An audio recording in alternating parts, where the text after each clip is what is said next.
Okay, this is second time मैं ये कर रहा हूँ। What is up YouTube family. Guerrilla 450 के बारे में सारे लोग बहुत टाइम से जानना चाहते हैं और मैंने इसको ऑलमोस्ट 22,000 किलोमीटर चला दिया है। 22,000 किलोमीटर चलाने के बाद मैंने इसके बारे में बहुत कुछ सीखा है, क्योंकि हमें इसके गुड बैड अगली सारी चीज़ें देख ली है। मेरा इसके साथ एक एक्सीडेंट भी हुआ है। मैंने इसको पहाड़ों पे चलाया है, ऑफ रोडिंग करी है, रोज़ ऑफिस में 40 किलोमीटर चलाता हूँ। हाईवे मतलब मैंने यहाँ बैंगलोर से जोधपुर के लिए राइड किया है, जो कि 4,000 किलोमीटर है ट्रिप। तो मुझे इसके बारे में बहुत कुछ जानने और सीखने मिला है, and I just really want to help every one of you, because काफ़ी टाइम से सारे कमेंट आ रहे हैं कि भैया ये बाइक लूँ या कोई और लूँ, ट्रायम्फ लूँ, KTM 390 लूँ, एपेक्स लूँ या डैश मॉडल लूँ। तो लेट्स कवर दिस एवरीथिंग। आज इस वीडियो में हम सारी चीज़ों के बारे में बात करेंगे अबाउट द गरेला 450। अब Guerrilla 450 was released in 2024 by Royal Enfield, और उन्होंने मार्केट में अपनी इमेज पूरी चेंज कर दी विद दिस बाइक। इस बाइक के अंदर खासियत यह है कि इन्होंने पुराना जो क्लासिक एक लुक होता है रॉयल एनफील्ड का, सारे लोग बोलते थे कि हाथी ले लिया, वो ले लिया, तो ये वाली बाइक रिलीज़ करके उन्होंने अपने सेगमेंट को पूरा प्रॉपर्ली चेंज किया है। ये रोस्टर रिलीज़ किया था उन्होंने, एंड रोस्टर बाइक के साथ में एक एक पार्ट के बारे में हम बात करेंगे। तो गरेला 450 की शुरुआत में जब हम बात करते हैं, जो सबसे अच्छा दिखता है वो है इसका टैंक। नाउ टैंक के बारे में, ये जो लुक है वो बहुत प्यारा दिखता है, वो इसको डिफरेंट बनाता है। मार्केट में कोई भी दूसरी बाइक अगर आप लोगे तो जो ये लुक है ये थोड़ा सा इसको क्लासिक और अट्रैक्टिव दिखाता है। अब टैंक की कैपेसिटी इन्होंने 11 लीटर दी है। 1 लीटर इनका डेस्क स्टोरेज है, 12 लीटर कुछ आता है इसके अंदर।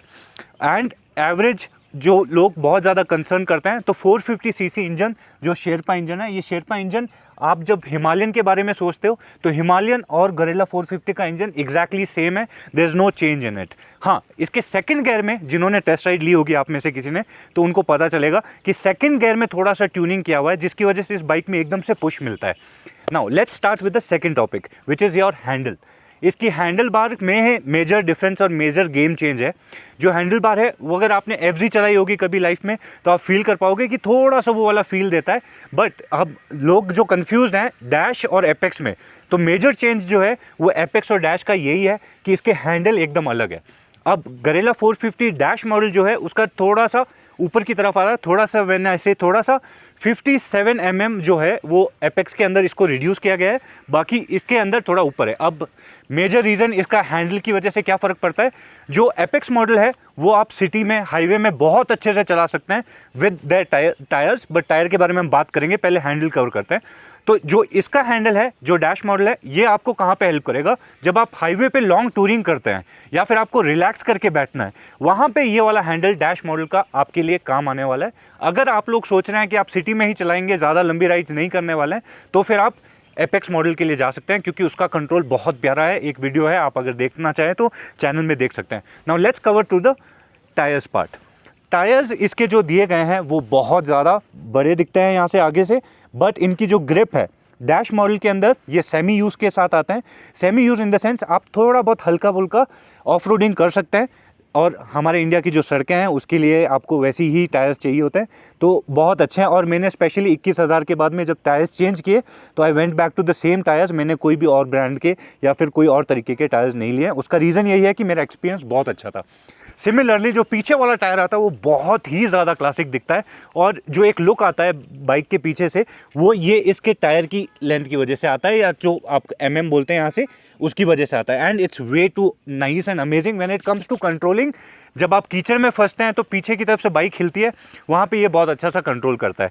काफ़ी लोग मेरे से इसकी सीट के बारे में बात करते हैं, तो सीट मैंने से थोड़ी सी कस्टमाइज़ करवाई है। It's not that great. हाँ, 6 महीने तक 7 महीने तक आप चलाओ, पुरानी नहीं हो रही है, तब तक ठीक है। अगर आप बहुत लंबी राइड्स नहीं कर रहे हो तब तक ठीक है, बट मैंने इसको बहुत लंबे राइड तक लेके गया हूँ, और बहुत बार ऐसा हुआ है कि मुझे थोड़ी सी परेशानी कमर की तरफ और नीचे की तरफ फील हुई है, तो मैंने इसको कस्टमाइज़ करवाया। हाँ, पिलियन के लिए जो लोग बोलते हैं तो बहुत ज़्यादा स्पेस दे रखा है, विच इज़ वेरी नाइस। आप पिलियन पीछे बिठा सकते हैं, बट एक चीज़ आपको करनी पड़ेगी, अगर आपके पास पिलियन है तो बैक रेस्ट आपको ऐड करवाना पड़ेगा। सिंस हमारे पास कोई पिलियन है नहीं, तो आई एम एंजॉइंग दिस। मैं यहाँ पे बैग लगा सकता हूँ एंड बहुत अच्छा जाता है, ठीक है। इसके अलावा अब इंजन के पावर की बात करते हैं। 452 सीसी शेरपा इंजन दिया गया है, और ये बहुत ज़्यादा सफिशेंट है when it comes to long touring and city के अंदर मैनेज करने के लिए भी। इसका टोटल वेट आता है 186, और 186 के साथ में अगर आप ऐड ऑन करते हो, जैसे मैंने क्रैश गार्ड डलवाया इंजन को प्रोटेक्ट करने के लिए, और थोड़ा बहुत मैंने बैक में ये टॉप बॉक्स का स्टैंड ऐड करवाया सो दैट मैं जब एसेसरी रखता हूँ तो रख पाऊँ, तो थोड़ा सा वेट बढ़ सकता है, but I guess 186 is sufficient.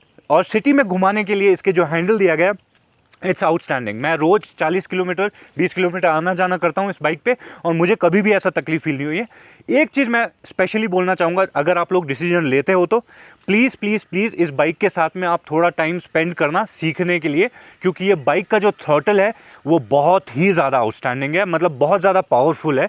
और मैंने काफ़ी लोगों को देखा है कि थोड़ा बहुत उनको बुराई का या फिर अनफॉर्चुनेट इंसिडेंट्स का फेस करने पड़े, तो आई सजेस्ट कि उस तरफ ना जाए तो अच्छा है, थोड़ा सा टाइम बिताइए इसके साथ में। अब बात करते हैं हम इसके मीटर के बारे में। तो ये स्क्रीन दे रखा है इसमें, और एक आता है electronic with very limited information. तो आई ऑलवेज सजेस्ट कि आप TFT के साथ ही जाइए, क्योंकि उसमें आपको सारी इन्फॉर्मेशन मिल जाती है। उस इन्फॉर्मेशन की वजह से आप ये देख सकते हैं कि आपकी ट्रिप की ड्यूरेशन कितनी है। आप गूगल मैप लगा सकते हैं, और गूगल मैप में भी अभी जो नई वाली गरेला 450 आ रही है, बहुत क्लासिक तरीके से आपको यहाँ पे गरेला दिखता है, और ये मीटर सामने दिखेगा। ये पूरा डिजिटल है, और मैं बोलूँगा कि आप डिजिटल के लिए ही जाना, क्योंकि काफ़ी सारी इन्फॉर्मेशन जो होती है आपकी राइड की, वो सारी इसके अंदर आ जाती है। जैसे यहाँ पे नीचे देखेंगे आपको कंट्रोल दिए गए हैं। अब कंट्रोल पैनल में क्या क्या है वो मैं आपको बताता हूँ। जस्ट ये आपको यहाँ पे जॉयस्टिक टाइप का दिखेगा, जो यहाँ से पूरा मीटर को कंट्रोल करता है। सिमिलरली आपके लिए फ्लैश के लिए बहुत अच्छे बटन्स, जो कि मतलब दिखने में क्लासिक दिखते हैं, और लुक जो है वो एकदम पुराना टाइप का नहीं दिया गया है, जो मतलब एक स्टाइलिश जो लुक होता है ना, वो इसके अंदर कवर किया गया है। आप इसके अलावा जो हम बात करना चाहते हैं, काफ़ी लोगों का कंसर्न आता है कि यार हम लोग ना मतलब क्या करें कि पीछे कीचड़ ना आए, तो एक रॉयल इनफील्ड की तरफ से खुद इसका एक मडगार्ड एक्सटेंडर आता है। मडगार्ड एक्सटेंशन क्या करता है, आपको जो ये तकलीफ़ हो रही है ना कीचड़ उछलने की, क्योंकि होगी, और ये नेसेसरी है, क्योंकि मुझे भी लगाना पड़ा विद इन 200 किलोमीटर और सो। मैं बैंगलोर में रहता हूँ, जहाँ पे बारिश ज़्यादा होती है, वहाँ पे शायद आपको इसको कंसिडर करने की ज़रूरत पड़ सकती है। इसके अलावा हम क्या मिस आउट करें, क्योंकि मैं स्क्रिप्ट फॉलो नहीं करता हूँ, तो I am trying to give answer as much as I can. Off roading आप इस पर कर सकते हो अच्छे से, कोई परेशानी वाली बात नहीं है। बस हाँ, मैंने जो आपको इंस्ट्रक्शन दिया है वो ये है कि मेक श्योर आप अच्छे से प्रैक्टिस कर रहे हो इस बाइक के साथ में, क्योंकि वो ज़्यादा बहुत ज़्यादा ज़रूरी है। एंड आई डोंट वांट कि मैं आपको सजेशन दे रहा हूँ but you end up doing something जहाँ पे आपको नुकसान हो जाए, तो I just want to give the disclaimer. अब मिरर की बात करते हैं। यहाँ पे मिरर्स आते हैं बट कमज़ोर है, मैं सच्चाई बोलना चाहता हूँ, तो मैंने इनको हटाया है, और आरी की तरफ से ही इनके खुद एक बार एंड मिरर्स आते हैं। 5200 में मुझे कुछ पड़े थे, and these are very solid. मतलब आप कितनी भी अच्छी स्पीड में जा रहे हो, ये हिलेंगे नहीं, ना मूव करते हैं कहीं पे भी, तो कोई प्रॉब्लम आने वाली नहीं है इस बाइक के साथ में। हमने इंजन कवर कर दिया, हमने टैंक कवर कर दिया, हमने सीट कवर कर दी, हमने टायर्स कवर कर दिए हैं। इसके अलावा एक चीज़ है जो मुझे लगता है कि इसकी कमज़ोरी है, वो है इसकी हेडलैम्प्स। इसके हेडलैम्प्स ज़्यादा अच्छे नहीं हैं, और इसकी वजह से शायद आपको रात को देखने में तकलीफ़ हो सकती है। इसकी वजह से मैंने इसको फॉग लैम्प से अपग्रेड किया है। फॉग लैम्प्स मैं यूज़ करता हूँ अगर आप रात को टूरिंग कर रहे हैं या फिर लंबी राइड्स पे जा रहे हैं। आप मेक श्योर करें कि आप अगर ख़रीद रहे हैं तो प्लीज़ लैम्प लगवाइए। रॉयल इनफील्ड की तरफ से कुछ अपग्रेड एपेक्स में भी नहीं किया गया, तो आई डोंट थिंक सो कि वो लैम्प के एरिया पे कुछ भी कर सकते हैं। बट एपेक्स के अंदर दो चीज़ें मेजर चेंज किया है जो आपका सबका कंसर्न रहता है। सेकंड इज़ दैट टायर्स, उनके टायर्स रोड के ट्रैक्शन के हिसाब से अपग्रेड किया गया है, जो आपको हेल्प करेंगे सिटी के अंदर राइड करने के लिए और हाईवेज पे राइड करने के लिए। But as I mention, highway पे अगर आप बहुत लंबा राइड करने वाले हो तो शायद आपको ये हैंडल बार जो है उसमें थोड़ा सा प्रॉब्लम आ सकता है, क्योंकि आप बहुत टाइम तक अगर अग्रेसिव राइड कर रहे हो तो आपके पीछे की मसल्स टायर्ड हो जाएगी, जिसकी वजह से आप शायद तकलीफ फील करो, और आपकी कमर भी आगे की तरफ झुकी रहेगी, जो एक लंबी टूरिंग के लिए फ़ायदेमंद नहीं होती है। अदरवाइज़ इस बाइक में कोई कमी नहीं है। हाँ, टैंक का साइज़ 11 लीटर है। काफ़ी लोग बोलते हैं कि यार हम लंबी राइड नहीं कर पाएंगे। इंडिया के अंदर अगर आप राइड कर रहे हो 3 घंटे, 2-2.5 घंटे, 3 घंटे, आप 200 किलोमीटर 250 किलोमीटर कवर करेंगे, आपको ब्रेक चाहिए होगा, उस टाइम पे आप रिफ़िल करवा सकते हो। जो मैं करता हूँ, मैं बहुत लंबी राइड्स करता हूँ, आप चैनल पे जाके वीडियोस देख सकते हैं। मैंने अभी रिसेंटली जोधपुर की राइड भी कंप्लीट की है, और मुझे नहीं लगता है कि अगर होता बेटर है, बट अगर नहीं है तो मैं इसको एक कमी की तरह नहीं फील करता हूँ, और कंपनी ने कुछ सोच के ही इसके अंदर वो चीज़ करी है। अब इसके अंदर आपको अपग्रेड के लिए, पावर के अपग्रेड के लिए कोई ज़रूरत नहीं पड़ेगी, क्योंकि इंजन बहुत ज़्यादा सफिशिएंट है। कुछ पार्ट रह गए थे तो एक डिफरेंट लोकेशन पे आके रिकॉर्ड कर रहा हूँ। Now let's talk about certain things जो बच गया था। रियर सस्पेंशंस, आपको टेंशन लेने की ज़रूरत नहीं है बिल्कुल भी, बिकॉज़ ये सेम वही सस्पेंशन है जो आपका हिमालयन 450 पे दिया गया है। तो हिमालयन के सस्पेंशन, रियर सस्पेंशन है, इसके suspensions are both same, but आगे वाले जो सस्पेंशंस है वो आपके टेलीस्कोपिक जो होता है वो है। These are not something which can go for the off roading, but चिंता करने की ज़रूरत नहीं है। मैंने ऑफ रोडिंग बहुत अच्छी खासी करी है। जहाँ पे मैं हूँ ये भी ऑफ रोडिंग का ही एरिया है, और यहाँ पे बिल्कुल भी मुझे परेशानी नहीं है। हालांकि अगर आप देखोगे तो ग्राउंड क्लियरेंस जो है आपका नीचे से ऊपर तक का, ये ग्राउंड क्लियरेंस थोड़ा सा कम है गरिल्ला 450 के अंदर।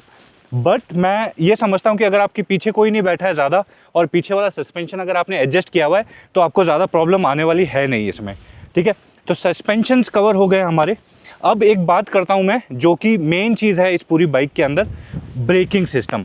Breaks are amazing. मतलब मैं बहुत ज़्यादा अच्छे हाईवे पे गया हूँ, एकदम से ऐसी सिचुएशंस भी आई है जहाँ पे आगे वाली गाड़ी एकदम से रुक गई है, मुझे इमरजेंसी ब्रेकिंग करना पड़ा है, एंड ब्रेक बहुत ज़्यादा अच्छे से काम करते हैं। आपको 2 ABS मिलता है दोनों जगह, आगे पीछे। बट एक ऑप्शन जो होना चाहिए था मुझे लगता है वो है कि ABS ऑफ नहीं हो सकता है, बट दैट इज़ फाइन, क्योंकि उससे मेरे को ज़्यादा कोई प्रॉब्लम आया नहीं है। कुछ बाइक्स होती है जिसमें ABS पीछे वाले ऑफ करने का ऑप्शन मिलता है, जो कि KTM एंड दूसरे ब्रांड्स के साथ आप देख सकते हो। But when we are talking about the Guerrilla 450, braking systems are amazing, outstanding, कोई प्रॉब्लम नहीं आती है। अब जो मैंने चीज़ बताई थी आपको मिरर के बारे में, ये जो मिरर्स ब्रांड की तरफ से आते हैं वो ज़्यादा अच्छे नहीं हैं, तो आपको इनकी तरफ ही जाना पड़ेगा, क्योंकि आप जब बहुत ज़्यादा हैवी स्पीड पे, हाई स्पीड पे वर्क करते हैं या फिर ऑफ रोडिंग कर रहे हैं, तो मैंने जो कंपनी के स्टॉक से आए थे वो हिलने लग गए थे, तो उसकी वजह से मुझे शायद बहुत ज़्यादा प्रॉब्लम हुई थी, और I moved to these things. क्या, let's talk about the meter, speedometer, what we have with us, right. अभी स्पीडोमीटर में आपको इन्फॉर्मेशन क्या क्या मिलती है वो मैं दिखा देता हूँ। जैसे कि आपको यहाँ पे 2 तरीके का दिखता है, एक तो हाफ स्क्रीन पूरा आता है, जैसे अभी हम एक स्क्रीन पे है जो कि ये है, इसके अंदर आपको RPM मिल जाता है, यहाँ पे गियर मिल जाता है, यहाँ पे स्पीड मिल जाता है, यहाँ पे ओवरऑल आपको सेटिंग में चेंज करके ऑडियो लगाना पड़ेगा, जहाँ पे आपको ओवरऑल मिल जाएगा। नीचे की तरफ जो ये खाली एरिया दिख रहा है, यहाँ पे आपको आपकी राइड्स की इन्फॉर्मेशन मिलती है। माफ़ करना दोस्तों यार, मैंने कैमरा की सेटिंग चेंज नहीं करी है, तो उसकी वजह से जब कर रहा होगा, जब मतलब ब्लिंक कर रहा है, बट वो एक्चुअली कैमरा की सेटिंग की वजह से। यहाँ पे काफ़ी ज़्यादा इन्फॉर्मेशन आपको मिल जाती है, जैसे कि आपकी राइड कितनी कंप्लीट हुई है, आपने कितना डिस्टेंस बचा है इसके अंदर, ठीक है। बट एक छोटा सा फीडबैक है, रॉयल इनफील्ड वाले अगर देख रहे हैं तो ये जॉयस्टिक थोड़ी सी प्रॉब्लम देती है, और बारिश में स्पेशली जब आपकी बाइक बहुत ज़्यादा भीग जाती है तो ये थोड़ा सा मेल फंक्शन करने लग जाता है और चलता नहीं है। मुझे बस इस जॉयस्टिक में प्रॉब्लम आई है, अदरवाइज़ इसके जो स्विचेस हैं बहुत प्रीमियम है। दूसरे जो गरिल्ला वाले हैं वो भी अगर कमेंट करेंगे इस वीडियो को देख के तो आई विल अप्रिशिएट, क्योंकि उनको भी अगर फेस हुआ है तो I will get to know about that. तो ये स्विचेस बहुत प्यारे हैं जो मैंने बताया आपको, कि आप ऑन ऑफ करने के लिए जो मतलब प्रीमियम बटन्स है, ऐसा नहीं कि क्वालिटी बेकार है। आई होप मैंने सारे टॉपिक्स आपके कवर कर दिए होंगे, बट अगर आपको फिर भी लगता है कि कुछ क्वेरीज बच गई है तो please feel free to drop your comments on this channel, and I will be more than happy to help you out. And हाँ, मतलब मेरी लाइफ में ये बाइक आने के बाद बहुत सारे चेंजेस आए हैं कि मैं घूमने निकला हूँ, बहुत सारी चीज़ों में फ़ायदे हुए हैं। तो I feel like if you guys really want to consider a bike and if you are thinking about Guerrilla 450, please join the group, you can buy this bike. Thank you.